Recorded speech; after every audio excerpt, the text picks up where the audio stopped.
Good afternoon, everyone.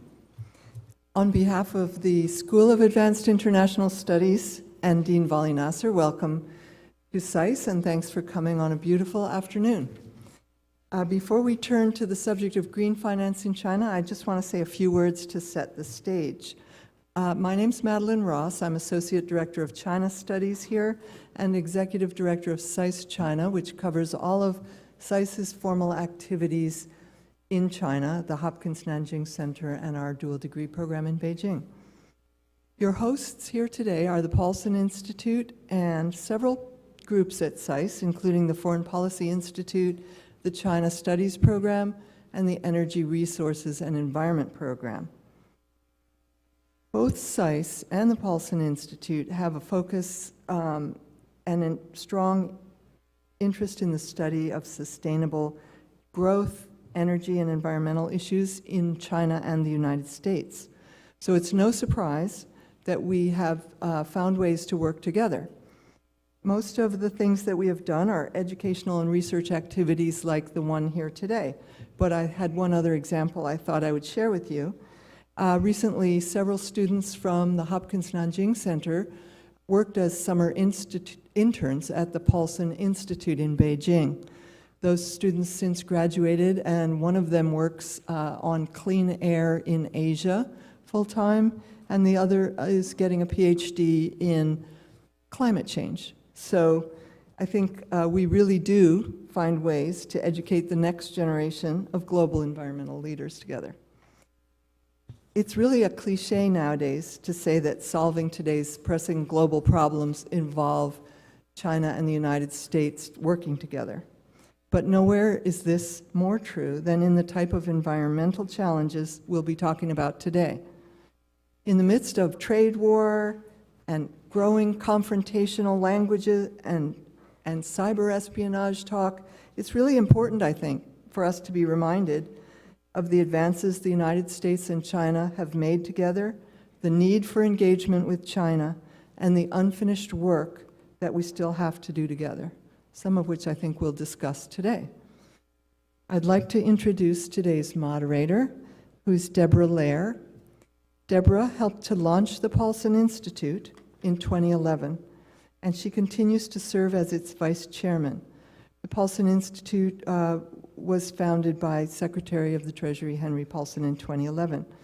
Deborah is also the CEO and founding partner of Basilina, which advises global firms and organizations working in China, as well as Chinese companies expanding overseas. She has many years of experience working on China and Asian affairs in the U.S. government, as well as in the private sector, and with many Fortune 500 companies in the United States, China, and Europe. She has also been a valued member of the SAIS Board of Advisors. Thank you for that. Finally, just a shout out of thanks to the Foreign Policy Institute at SAIS and to Stephanie Papa for bringing all of us together today and all their hard work, and to the Paulson Institute. Thank you, Deborah.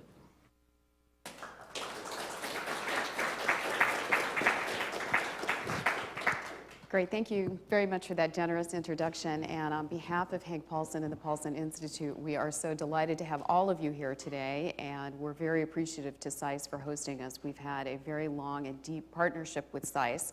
In fact, when Mr. Paulson left as Treasury Secretary, he came to SAIS and he wrote his first book here, On the Brink, and so he's always had a very fond place in his heart for this institution. If you walk into any government building in China today, if you get into any taxi, one of the main topics that they talk about is green finance.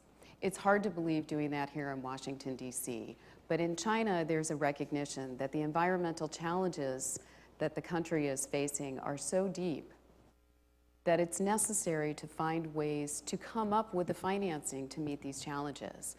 And it's in a very ironic way that China is actually looking to use market mechanisms to meet these financing challenges. And as we look around the world and see where some of the most innovative thinking is going on in the world of finance, it's actually coming out of China. And this is at a time when, as We were saying we're in a trade war, we're arguing about issues like steel and aluminum, quite honestly, industries of the past, while China is really focused on many of the industries of the future. The Paris Climate Summit was a major accomplishment. There was a lot of noise around the commitments that countries had made, but when you start to get down to the nitty-gritty of what these accomplishments are, the reality is how are countries going to pay for them? Governments, including a rich government like the Chinese government, can only pay for about 15%, and in the case of China, for almost the $1 trillion that are needed each year to try and meet and implement the very ambitious agenda that President Xi has set for turning the economy around, turning the environment around. And so the rest of this money has to come from financing mechanisms. So at the Paulson Institute, this clearly is a great interest of Secretary Paulson's. It combines his background and knowledge as the CEO of Goldman Sachs with his passion about protecting the environment. And so he has tasked us with working with the leadership in China, working with NGOs and institutions to think creatively about how to be supportive. One of the things that we have focused on, again, is looking at how these market mechanisms can help. So when President Xi came here a few years ago for his first state visit, we actually announced the launch of the U.S.-China Green Fund.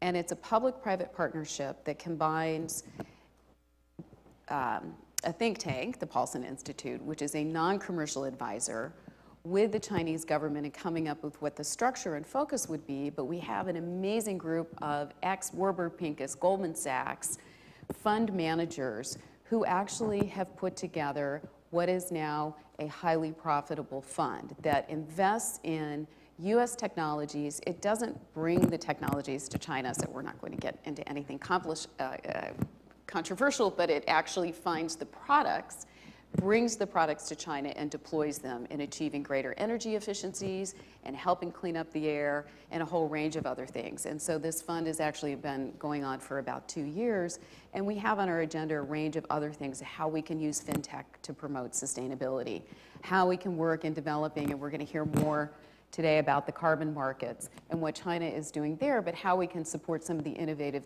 thinking that China is doing, not only about pricing carbon, but about pricing the right to pollute the air, to pollute water, and how you put a price around natural resources in a way then to be able to promote protection of them. So just in setting some of the framework for the discussion today, we have really an incredible panel that covers a broad range of these issues. Johannes Umperlein is going to give us an overview of some of the situation today, why China matters. Jennifer Turner is going to talk about some of the specifics and give us some examples. And she's been following this issue for a number of years and can talk about some of the transition that China has made over the years from when the environment was something we didn't talk about to the environment being front and center. And Daniel Besley with the World Bank is an expert on the carbon markets and is going to talk about some of the issues that the World Bank sees as a multilateral institution and what can be done, particularly as China is building and launching, or has launched, but it's not actually really functioning, the world's largest carbon market. So let me turn to Johannes to get us started. Fantastic. I'm very happy to be here, though I do need to note that I'm neither a China specialist nor a finance specialist. So I think I'm by far the least qualified person to be on this panel. That said, I do think it is very important to think about the issue of green finance in the big picture of global energy and environmental futures. And China's role in this area really cannot be overestimated. So just to give you one example of this, China's capacity for power generation using coal, which is the most carbon intensive of all fossil fuels, is about 1 terawatt. So that's 5 times of India's capacity, 5 times. And this is largely because of China's very heavy emphasis on industry as the driver of economic growth so far. We also know, in the case of the Paris Agreement, that one of the big challenges that the international community faces right now this year is that the emissions have actually turned up. So there was a lot of hope in 2015 that we would have this fairly smooth transition where we would start to decrease our emissions at an accelerating pace. But that has actually not happened. And one of the big reasons is that China's industrial production has expanded significantly. So I think from a global perspective, China's green finance is really important. If we want to deal with the problem of climate change, with the problem of air pollution, all these other issues, we really have to find ways for China to finance the transition from a heavy industrial economy into a modern service and innovation-based economy. This is really something that is a necessary condition for making progress on this problem at the global level. And this is so in two different ways. The first one is China's domestic industry. If China is to achieve these carbon reductions that are required, it requires a very rapid transition from heavy industry to a more sustainable mode of economic activity. We've already heard that there is a lot of reason to be optimistic. There's all this enthusiasm. There are all these new experiments, policies, mechanisms that are coming online, but will it be fast enough? And I think green finance is going to be decisive in this area. The second reason is China's external involvement. If we look at energy finance at the global level today, China is a key player. China is a key player both in funding the things that we are worried about, which is coal-fired power plants, large hydroelectric dams, and also the things that give us reason for hope, which is solar parks, wind farms, and so on. If we look at some of these critical regions, Southeast Asia, South Asia, China plays a really important role in financing the buildup of energy infrastructure in these areas. And again, whether it's green finance or some kind of other finance, will play a very important role in determining what happens in these areas. So it's not just China in and of itself, which itself is very important, but it's also China having a huge impact on the next batch of emerging economies, Indonesia, Vietnam, Pakistan. These are all large countries with growing energy needs, and China plays a very important role in meeting that energy needs through finance, construction, and all of that. So I think green finance from this perspective might be even more important than you'd initially think. In China, green finance has got to be important. But it's actually really global. China is an innovator, it's a leader, but at the same time, it's also financing the old way. And if we want to understand and solve these problems as we move forward, looking at China's decisions in the finance area are really going to be critical. I'll leave it there, and maybe we can now hear from the real experts. So, thanks, Johannes. And it is really interesting. We see very clearly that China has the plans to be one of the leading exporters of green finance. So that can be transformational, particularly along the Belt and Road. Jennifer. Yeah, well, which to insert there, currently along the Belt and Road, 80% of their energy projects are fossil fuels. So, question mark. And they're building a lot of cement plants, but we can do that another day. So hey, thanks for coming, everyone. Yeah, in terms of, I'm giving you the 5 minutes of green finance in China to give you enough information to make you dangerous and ask good questions. In general, I think a lot of you are folks that focus on China, that financing for any kind of infrastructure in China has often been very top-down. I mean, I think it's said between 2014 and 2020, China needs something like $6 trillion for infrastructure alone, and 600 billion of that is going to be needed to be financed for environmental and climate resilient type infrastructure. And so where the heck are they going to get that money? Now, we know, and we talked a little bit upstairs, because Paulson hangs out with the big bank folks, so you jump in when the time's appropriate. But like the big 21 major banks in China, only 9% of their loans are what's green. But then you just told me that they say all their loans are green now? Yeah, okay, well, anyway, somewhere in between all and 9%. But then, and so there's, but what I'd like to talk to you about is actually to go kind of start at the bottom.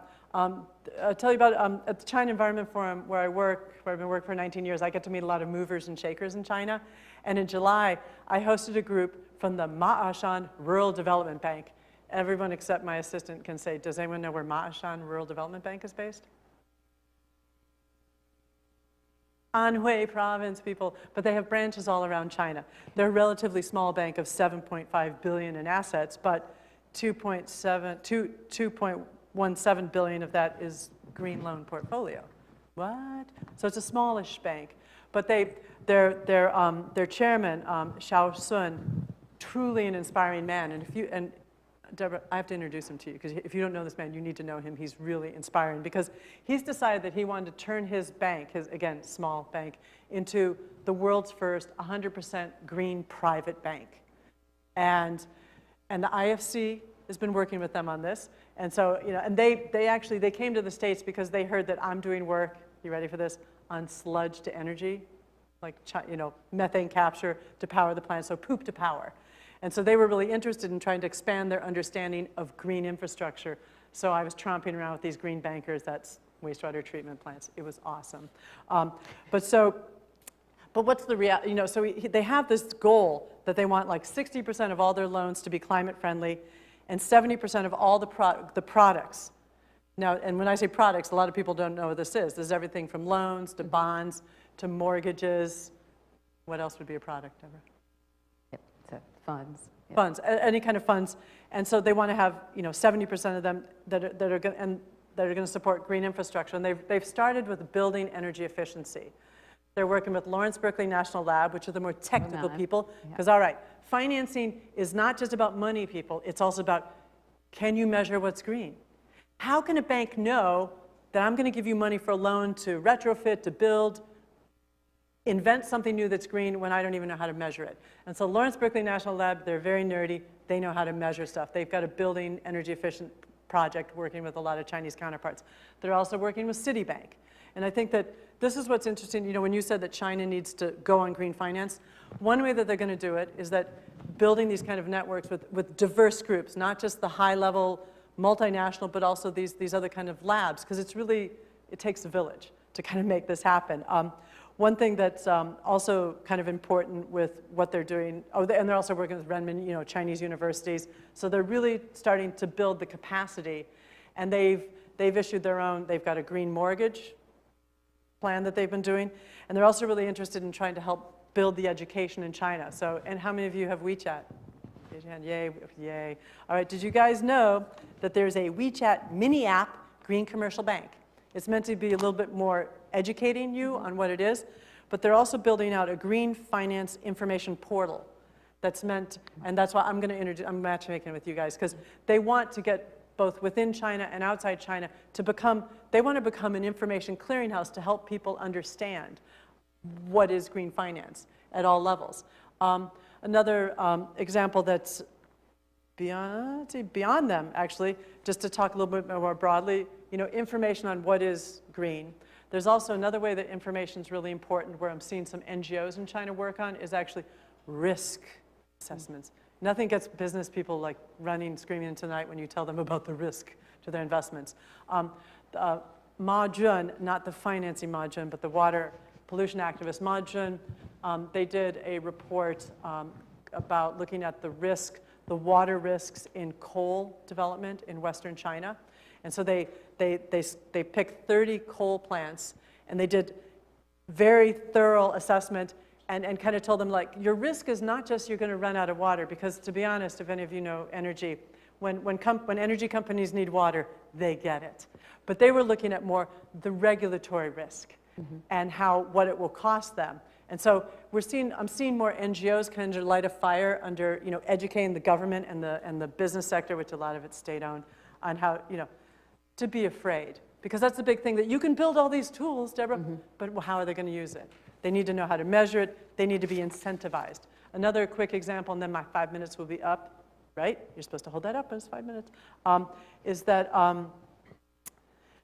for buildings, for example, like when a building is going to be green, it can be, you might have, like you have U.S. Green Building Council and our Natural Resource Defense Council, some Chinese NGOs that are helping to build tools so buildings can measure and track their energy use, et cetera. But there's also the question of how you build the building. Are the products that you're putting in, the cement, green cement, anyone? Maybe, maybe not. How do you do this? Well, there's an NGO that's called the Society for Ecology and Environment. It's a great NGO that was created by real estate businessmen. And they've created a certification system that is bringing in hundreds and hundreds of Chinese construction companies and auditing them and making sure that their products are green so that there's actually something there, because it's really common. I mean, I think a lot of you, when you go into China, you see everyone has stuck up like a little sticker, I'm a green building. And you're like, well, how do you know you're green? And so it's a really exciting time in China on green finance, and we could talk more in the Q&A that, again, it's not only that the banks, both domestic and international, but also that the NGO community is getting in the mix to try to kind of build the capacity. It's about capacity, not just pretty tools and certificates. Oh, great, Jennifer. And we've seen, too, that a lot of the kind of creative thinking is coming out of some of the poorer provinces, too. Yeah. So the fact that Anhui is developing this, I think Guizhou has been given permission to set up a green bank as well. And so it's interesting how they're testing those ideas and bringing them up to Beijing then. So, Daniel. So I'm Daniel Bez. I'm from the World Bank, and the World Bank has been working with China for a number of years now to support the development of their carbon market, so specifically their emissions trading schemes, both the pilot schemes in the jurisdictions, but also the development of the national scheme. And carbon markets can be a particularly effective tool for raising green finance. Firstly, for mobilising private sector finance for low carbon investments, because they change the economics of low carbon projects. And they do this relatively efficiently, as they allow the private sector to identify the most economically viable projects to choose across the economy. Carbon markets also help mobilise public sector finance as they raise revenues for governments. Much of the revenues raised through carbon pricing systems are then spent on green projects. We've found, we're doing a study at the moment on how carbon revenues are used. We've found that almost 50% of the revenues raised from carbon pricing systems for governments are then spent on green or sustainable development projects. So how successful have carbon markets been to date in raising, mobilising green finance? Well, at the moment globally there are 45 national and 25 subnational jurisdictions putting a price on carbon. The number of carbon pricing systems has quadrupled over the past 10 years and doubled over the last 5 years, and cover about 15% of global greenhouse gas emissions, and that's if you don't include the pending national ETS in China, which would raise it to about 20% of global greenhouse gas emissions. So it's difficult to say what companies have spent on emissions reduction projects, but we can look at some other metrics as a bit of an indicator. So the annual value of emissions trading schemes and carbon taxes globally in financial year 2018 was about $82 billion. And this represents a 50% increase over the previous year. So they're growing rapidly. Similarly, in 2017, governments raised about $33 billion from emissions trading schemes and carbon taxes, which itself again was a 50% increase from the previous year. Beyond emissions trading schemes and carbon taxes, there are also crediting mechanisms where the private sector and governments can sell credits from emissions reduction projects, including internationally, to raise or bring in foreign investment. Now, China was a huge player in the Clean Development Mechanism, so the largest crediting mechanism in the world under the Kyoto Protocol, and it attracted a large amount of foreign investment in domestic Chinese emissions reduction projects. I think they accounted for maybe half of all units issued under the Clean Development Mechanism. Moving forward, with China having its own ambitious emissions reduction targets, the focus of crediting mechanisms is likely to be domestic. And by that I mean domestic credits would be used for domestic firms to offset their emissions under the domestic emissions trading scheme. Now this can be a great way for firms who have few emissions reduction options or very expensive emission reduction options to be able to contribute to emissions reduction projects in other sectors. There's one other type of carbon market I'd like to point out, and that's the voluntary carbon market. And this is really about individuals and firms who want to reduce their own carbon footprint. And that's certainly a growing area around the world, and that market has continued to grow since it started about 10 years ago. I think to date it's seen about 440 million tonnes of greenhouse gas emissions reduced or avoided or sequestered. Last year, the voluntary market created about 62 million tonnes of units. And this year looks like that growth will be set to continue. One point I did want to make about carbon markets, and something that we're working with China on a range of fronts, but also a lot of governments around the world who are doing carbon pricing, is the importance of complementary policy when implementing a carbon pricing system. Carbon markets need to be brought in as part of a broader reform agenda to support the investments needed for the low carbon transition. For example, let's look at the power sector. What policies, when you bring in a carbon price or introduce a carbon market, such as an ETS, what policies are needed to ensure the clean energy technologies that are incentivised by the carbon market can connect to the grid, or can provide, contribute to grid stability, or at least not destabilise the grid? What reforms are needed for the carbon price signal to be able to influence dispatch decisions, or investment in generators, or energy consumption decisions, so investments in energy efficiency? Another example is if you place a price on liquid fuels, which is ultimately the plan for China, a carbon price, then what policies does the government need to introduce to provide alternatives to people than driving fossil fuel-based combustion engine cars? So carbon pricing in markets can play a key role in mobilising private sector finance, but they need to be accompanied by policies that help address some of the barriers that some of those investments face. Great. Well, yeah, sounds exceedingly complicated. So maybe that's why we haven't seen really very strong carbon markets taking hold in some countries, except for some of the smaller ones, we say. But we can come back to this issue before. So I get to ask a few questions, and then we'd like to open it up to others. And if you have a point also that you want to raise on some of the discussion that's going on, please just raise your hand, and we can do this very informally. But Johannes, I'd like to come back to one of the points that you were talking about, and you were talking about sort of as China is starting to push on this Belt and Road and build infrastructure there. And we have seen that they have been fairly good about some of the lending, green lending policies that they have at home for infrastructure.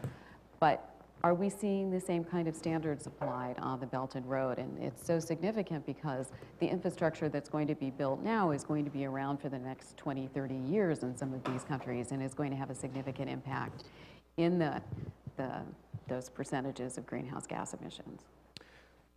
To me, it seems that in the case of external lending to other countries, we still haven't seen a very clear system of standards or benchmarking or criteria or safeguards. So first of all, we just heard that 80% of the funding so far has been the fossil fuels. That itself is a pretty telling sign that you don't see the same kind of emphasis on clean energy that you see in China today in the power sector within China itself.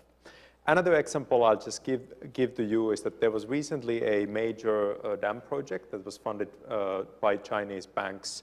I think this was it in Myanmar maybe? And there was an environmental impact assessment process that they went through. And then after they had completed the process, they found out that the documents actually described an existing dam in another country. And when the review was done, nobody noticed that there was something off here. So that tells you something about the level of neglect in these reviews today. I think China is increasingly facing international pressure to ramp up this. There's been a lot of discussion and media attention to some of these investments, and I think there's every reason to believe that in the future we see more. But so far it's been on an ad hoc basis, and a lot of it has really depended on whether the host country has some kind of a mechanism in place. You can imagine that a country like Myanmar doesn't really have today these safeguards, but in a country like Thailand, you would face a very different situation. And so, Jennifer, you were talking about the innovative thinking that is coming out, and for those of us who've watched China for a while, we know often they start with a pilot project and test that, and then expand And then that. forget it. No, sorry. But are you seeing the kind of government support that's necessary for banks, like you were talking about, to succeed, and that this is going to be more systemic change, or that these are going to be sort of one-off something that could be pointed to as a success story? I think that, well, I mean, I get the sense, I mean, what sometimes, I love this about China, like in the reform era, that in some ways this almost, I mean, the Shan Rural Commercial Bank probably wouldn't want me to describe it this way. I want to say it's a little bit like the Wild West. I mean, they're just doing it. And because they're a private bank. But I think that something that you were mentioning about when you're talking about the carbon markets, one of the challenges will be that, so again, you know, okay, there are various tools that they develop, but whether or not they can, whether there'll be policies that can help encourage the use, you know, also encourage. I mean, it's one thing to have NGOs and the banks trying to do things. I'll give, can I talk about sludge to energy? So like in China, I tell them, I really want to talk about sludge to energy. China has actually built wastewater treatment, huge improvement in China over the past 20 years. I mean, back, you know, right before the Olympics, cities were treating 20% of their wastewater. Think about that, like in 2001.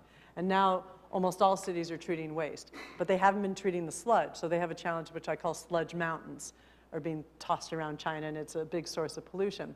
And so there need, you know, so the bank guys came here and they learned about what we were doing, but they realized that there aren't the kind of incentives in China that we have in the US to encourage, like when a wastewater treatment plant here, when they cook the sludge, they capture the methane, and then they can use the methane to power their plant. And so we went to a plant in Los Angeles that is 100% off the grid. And they're combining food waste with it. They're going to build 5 more co-digesters for sludge and food waste, and they're going to become either a power plant or they're going to become a major supplier of compressed natural gas for vehicles, right? And so obviously this is Southern California, so there are policies, the zero emission vehicle policies, there's government loans and grants, that it's one thing you can get bank loans, but to have other kinds of support to make this happen. And that's why I wanted the bank to come to the States and have conversations with wastewater treatment plants to realize that, you know, again, it takes a village, and it's not just your bank that's going to solve the problem. And I think that's going to be one of the bigger challenges.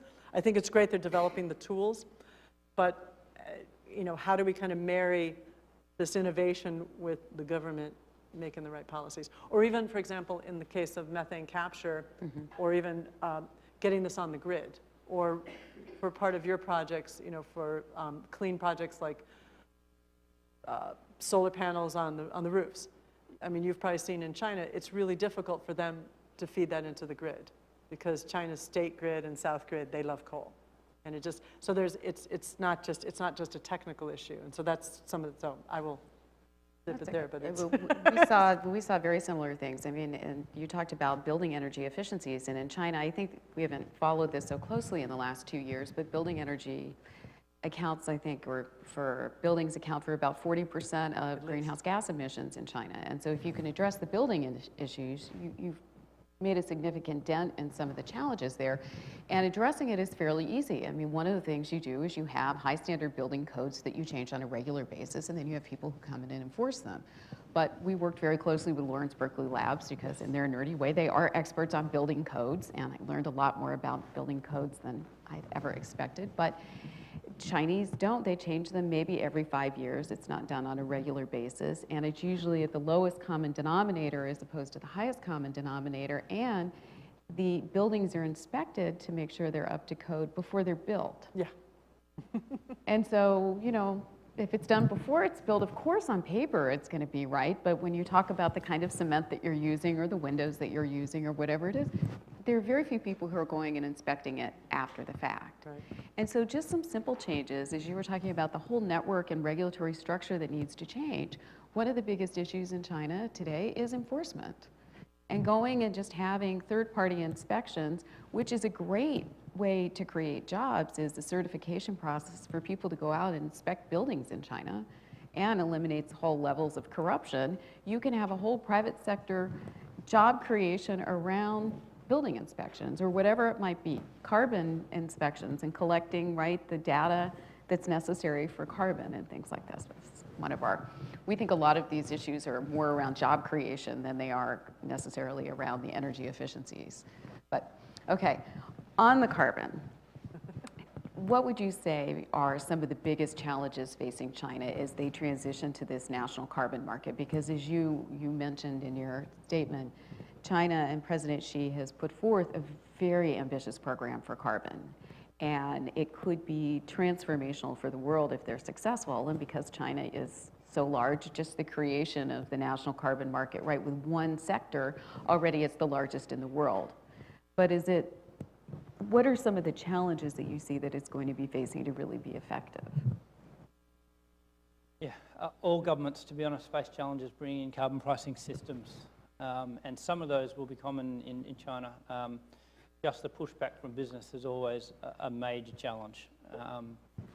But there's also emission trading schemes can be quite complicated, quite technical. And with the emission trading scheme, you need to set up all the trading platforms. And in a lot of economies, they have existing exchanges, and trading is a natural part of exchange and part, for example, of the power system. But in China, that's not the case in all the industries. And so establishing those trading systems is certainly one of the big challenges. Another big challenge is reform of the power sector. As I mentioned before, for a carbon price to work in the power sector, and the power sector emissions in the power sector in China are just enormous, has to be reformed. And so for the ETS to play its role in the power sector, we're going to need reform on how pricing works in the power sector. So to what extent do they want competitive power markets? And to what extent are they going to allow the carbon price to flow through, as I mentioned, to dispatch, so dispatch of energy, to investment decisions and to the end consumer? So are they going to reform pricing regulations? And there's some big questions there that span more than just carbon pricing, but also social equity considerations. And so that's another significant challenge for them. I think they've taken the right approach to addressing a lot of the challenges, and that is start step by step. If you have a look at emission trading schemes and carbon taxes, for that matter, around the world, almost every country has taken a step-by-step approach. I think starting with the jurisdictional pilot ETSs was a good move to learn about the process, and also give them time to develop some of the key building blocks. One of the key building blocks is how are you going to allocate emission rights? By taking the time they've done through the jurisdictional ETSs, they've been able to develop emissions intensity benchmarks by which to allocate the emission permits. And they've also taken the time then to also develop auction mechanisms. So they can avoid some of the technical difficulties that other ETSs, such as the EU ETS, ran into. I think starting with the power sector is also good. My understanding of their current ambition is to fairly quickly move on from the power sector to start covering industry as well, with the ultimate aim of covering about half the emissions in China, which is an enormously ambitious target. Right. So I have a personal question, if I can ask, because I'm always curious about this. So you mentioned the 7 pilot projects that had started, the 7 exchanges that exist, and we've met with a number of them who are very intent in staying in business. And so they're looking at how do they stay in business while this national market is being created. And does that work? Or does it take away from the national market to have these 7 regional markets still out there functioning and almost competing? It's good for the jurisdictional markets to continue until you've got a fully fledged broad coverage ETS, which I think is the current plan.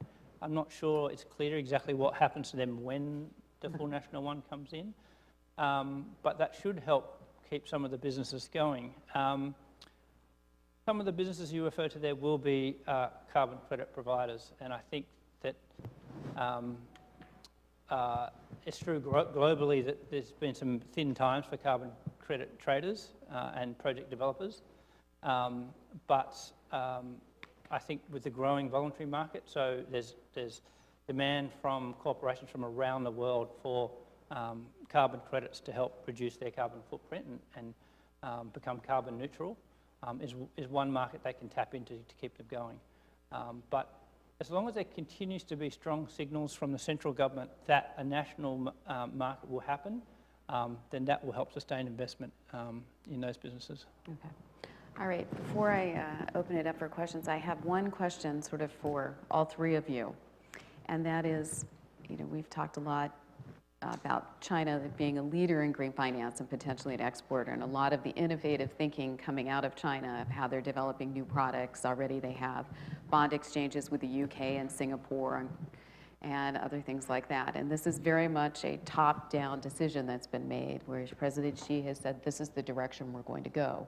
And we contrast that with the United States, where we have a government that has decided this is not a priority. We see in Treasury already there are objections to the work of green finance committees in the G20 and creating what the international infrastructure will be and assuming it into other markets, but also we're not a top-down country in the same way. Our private sector tends to bubble up with these new and innovative ideas. And so as you look at where China is going and where the United States are going around green finance, do you see this as potentially a threat to the United States or not a threat to the United States and our financial markets? No. Not a finance person. Well, one thing I can say is But you see working in the environmental space, right? The big question is how to finance, it's green that's financing environmental change. But one thing I will say is, one thing you've seen from the Europeans recently is when they enter trade negotiations, they want to know what a country is doing on climate change.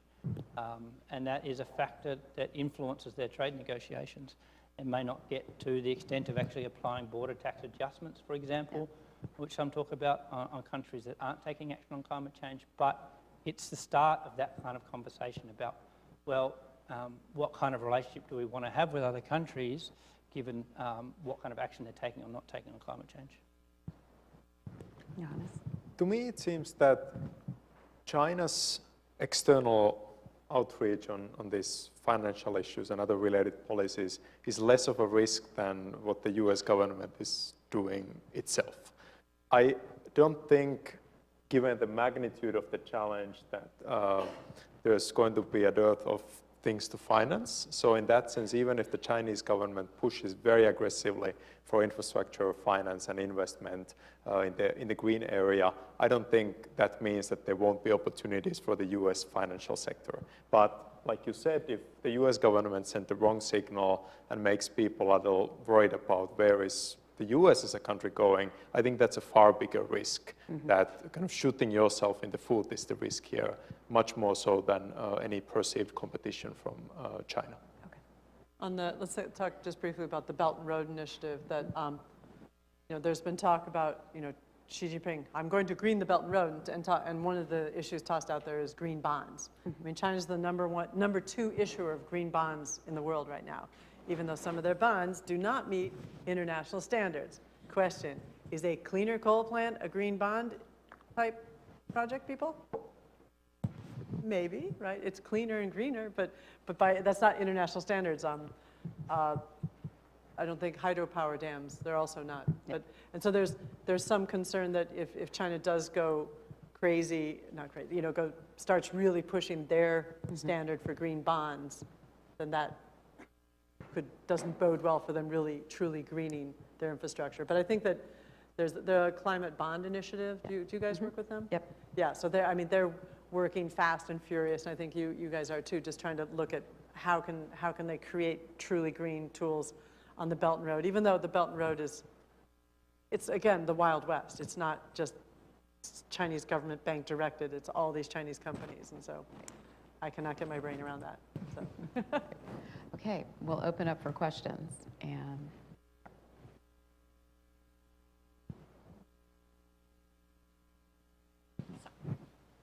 Hello. This is Chung. I'm a second-year ERE student, Energy Resource and Environment student from SAIS. I have two quick questions. The first one is on green finance and energy efficiency. Energy efficiency has been one of the priorities for China's government, and China has been taking a more market-based approach to improve its energy efficiency. I wonder, what's your take on the current status of development of any green mortgage or energy efficiency mortgage in China? Does that exist, and what is the development of that? And the second one is on the performance standards of sustainable investment.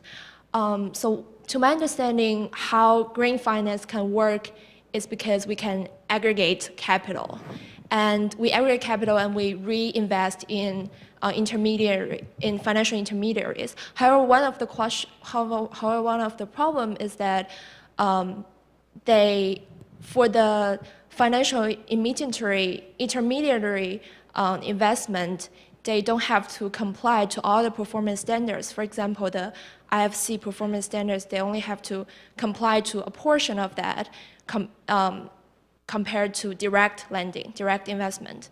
However, for example, for AIIB, FI, financial intermediary investment has been a great portion of its portfolio.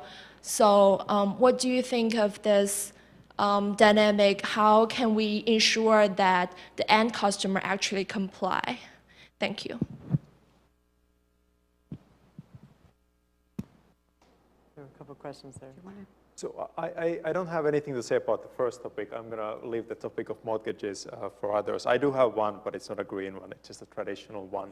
On the second one, though, I think the clean development mechanism and the experience with that one, especially in China and India about 10 years ago when it was at its peak, is a very important one. Because we saw there the same problem where it was initially the Wild West, where you had all kinds of projects everywhere, and there was no mechanism or methodology for dealing with this as well. So I think in the end, if you want to make green finance really work and promote effectively sustainable investment, then you have to have a fairly strong set of methodologies and an enforcement mechanism that is not dependent on the intermediary or the end consumer for reporting, but is actually done by some independent third party.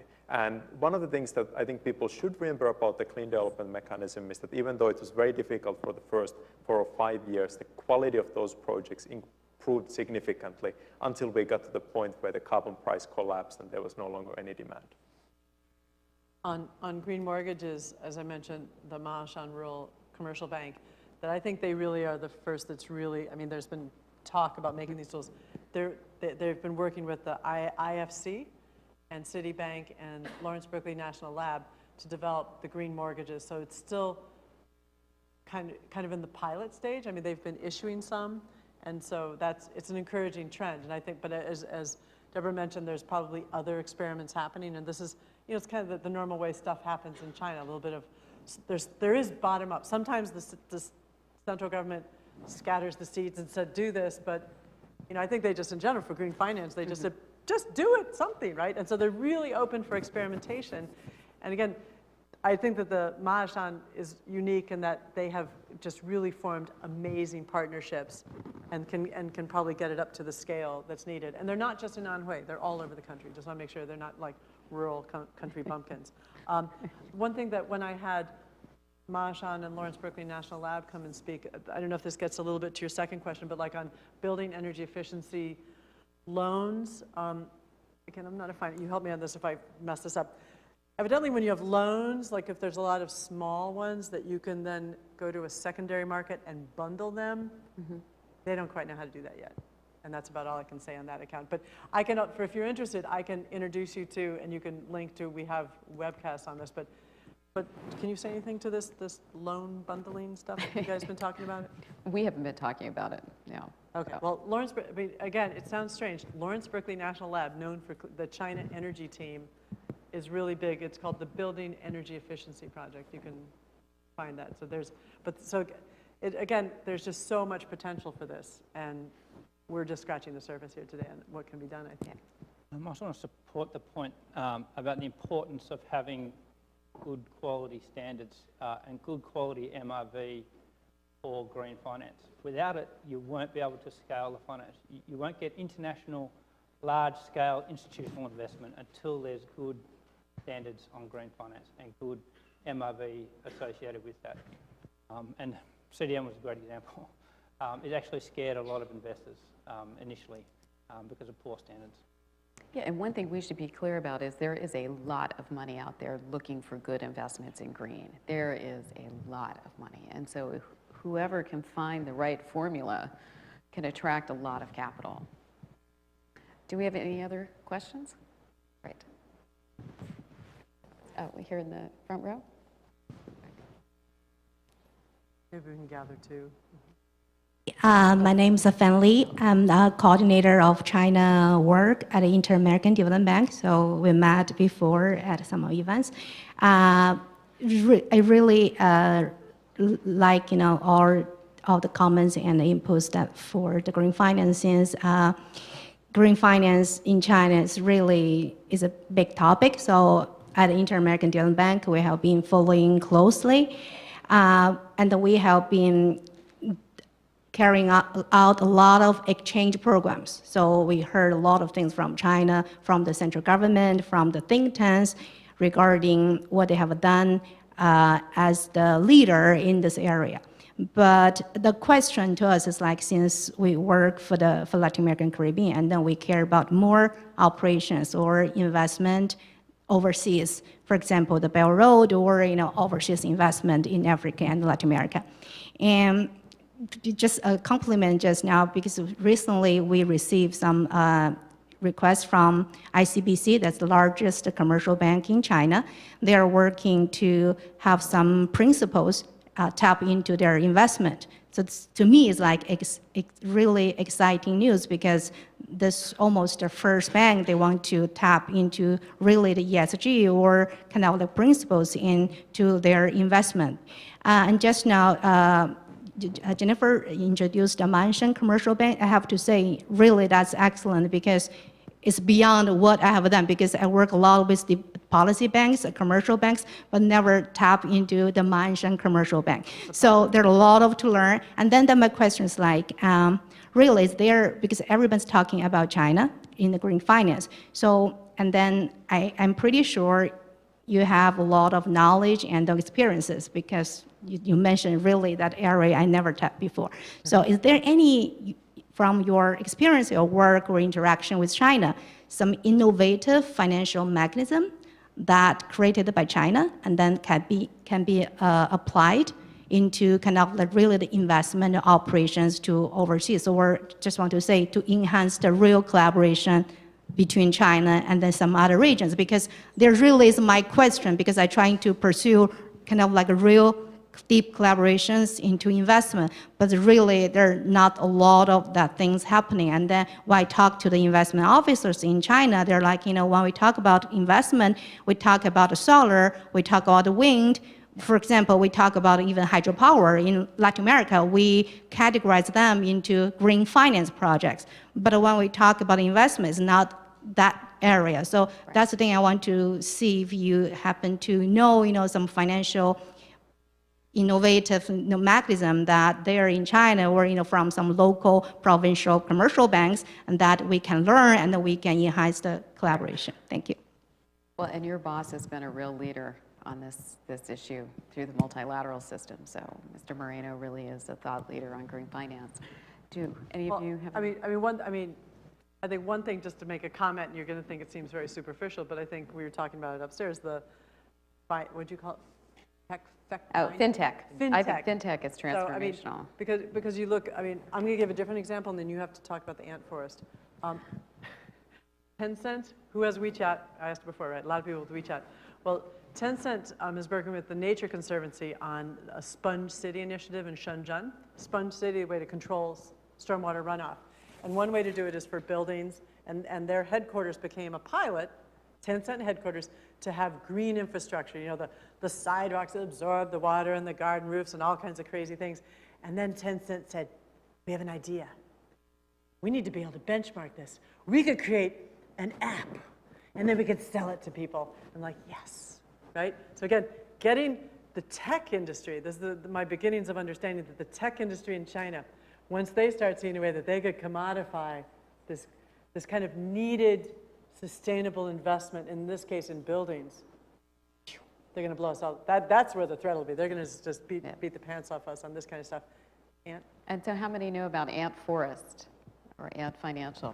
Yes. Okay, my staff cannot raise their hands, or ex-staff. But it's really, so Ant Financial is the largest fintech company in the world, and Ant developed an app where you can play this game, and download, basically you input what your carbon usage each day. Do you walk or do you take a car, and how often do you wash your clothes, and what do you eat that day?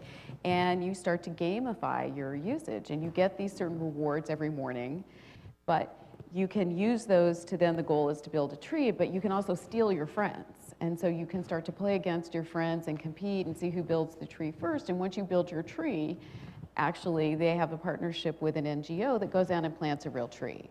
And so there's actually a tangible result. But what they've been able to do, of course, in capturing all this information is then they can start to monetize it. So they've been able to change behavior because they have 300 million users. Think about that. Comes to the size of the United States, which is what, 360 million people here? So almost the size of all the United States playing this game, or at least signed up for this game. And they start to track your behavior. They start to change your behavior, but then they're selling you things based on what did you eat for breakfast? Well, you like these kinds of things, so we're going to promote them, right? So they're monetizing the game, and so they've been able to gamify behavior change, which has been fascinating. And I think as you look for innovative means, it's using this big data and what fintech has been able to do to really change both behavior, but to commercialize it and have the private sector incentives to change how people are reacting. It also raises awareness about these issues. It's just like people didn't used to wear seatbelts 20 years ago, 25 years ago, but because of raising awareness, people started to feel that they had to put their seatbelt on, right? We're going to start to see the same thing, that if you can take fintech and this knowledge in the way that Ant was able to take information from Alibaba, and they knew who was a good credit risk based on what their payments were on Taobao, they could then turn that into making judgments about instant loans. And you can take people's behavior in playing this game, and you can start to determine what's a sustainable company, and you can give them priority loans at lesser rates because of their behavior. And then you start to see this whole generation of sustainable, or people trying to compete for these loans by becoming sustainable. So I think fintech's transformational. But just want to note that, because Paulson Institute, the China Environment Forum, the Wilson Center, and there's some other organizations that got publications, we've got meetings. There's so much going on in this space, and I think that you could reach out to us, because we can, because there are workshops and things going on that you guys are putting on. That, because again, to find out, I think you're talking more about the tool, financial tools, and we gave you Ant for us, but that's okay. You had a question?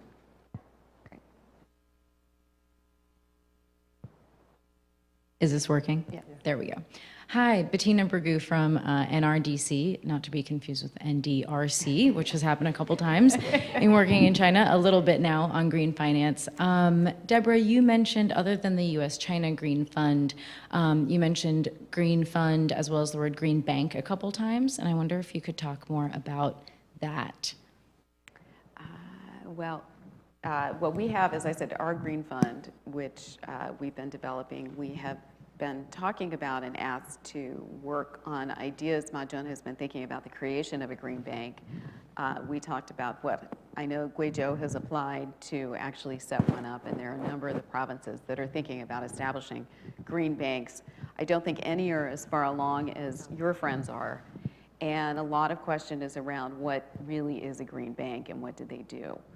Because even in China, there isn't a standard definition of green, and that ultimately is the holy grail in this field, that if we can't come to an agreement on what's green, and we know, say, investment in a solar plant is green, but what about, as you were saying, clean coal? Is that green? Not really. So how do you, you know this from your work, how do you make those kinds of judgments? And I don't think we're still there even in China yet. Anhui.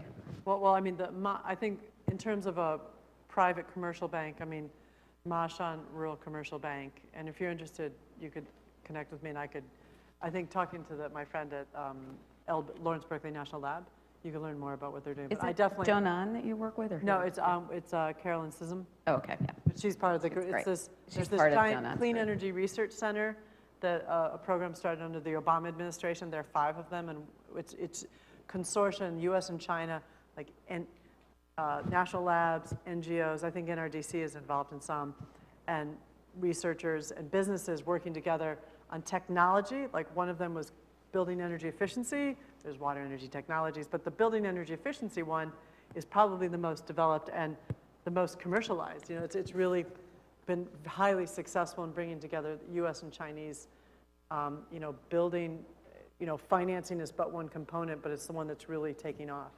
So I think we're getting short of time. Yeah, probably 2 more questions, and then, Name is Joon Choi. I'm a second-year ERE student at SAIS. I worked with Climate Bonds Initiative actually over the summer, and no, they say They're to awesome. coal power plants, and Yeah.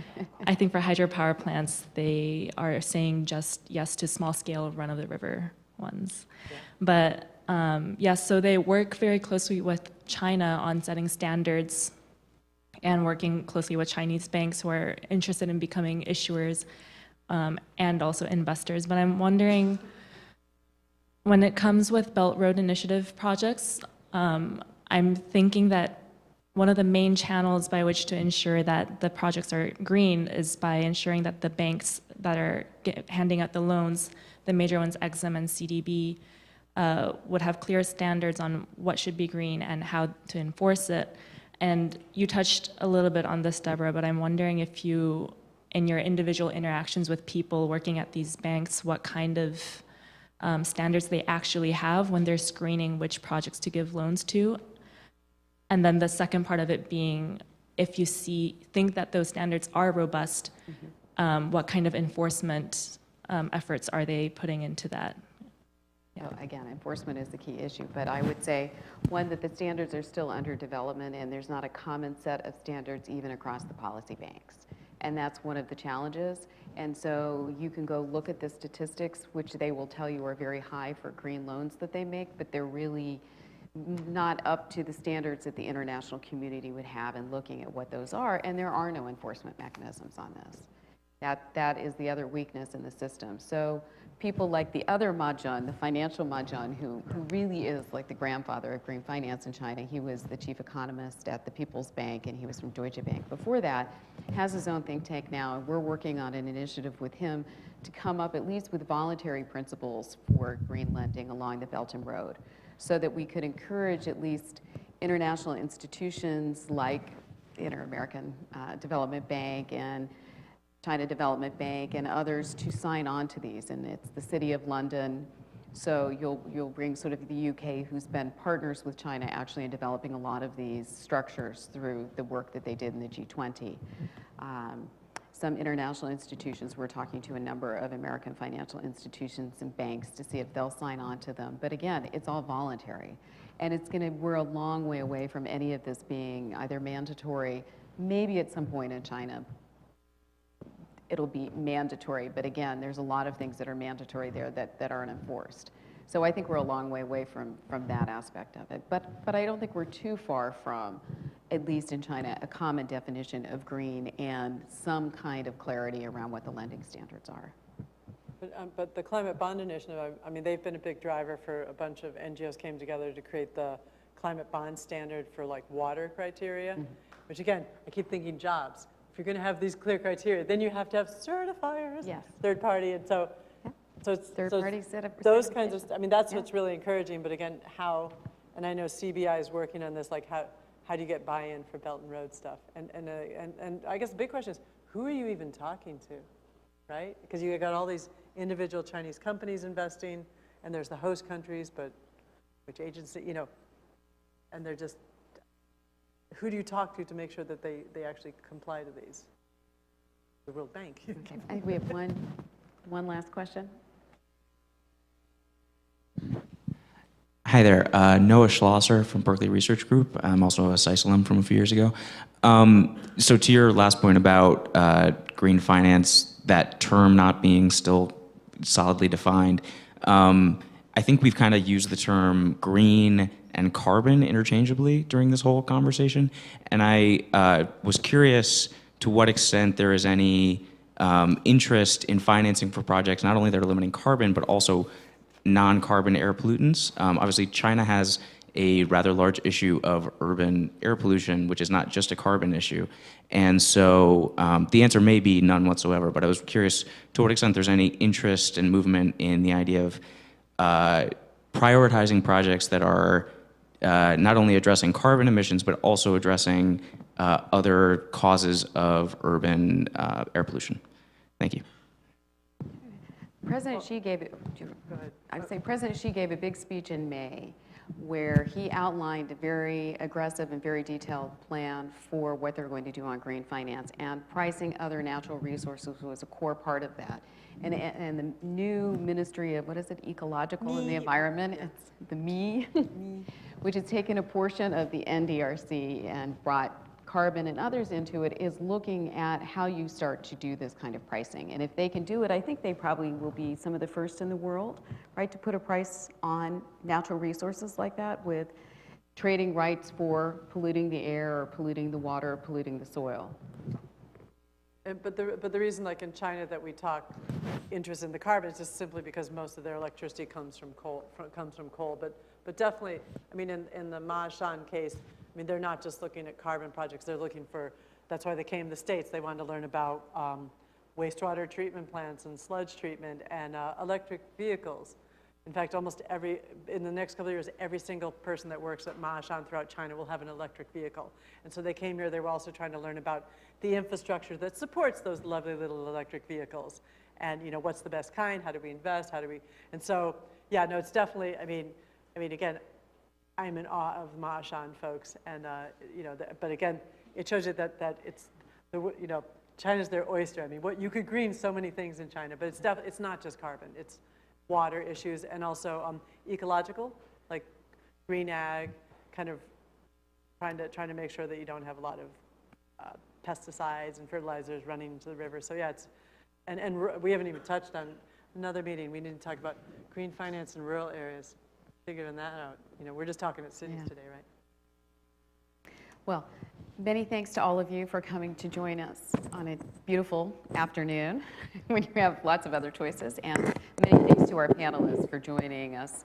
We hope that this is a continuation of a discussion that we'll have as we start to see an evolution in green finance growth in this market. But thank you very much to all three of you for sharing your thoughts.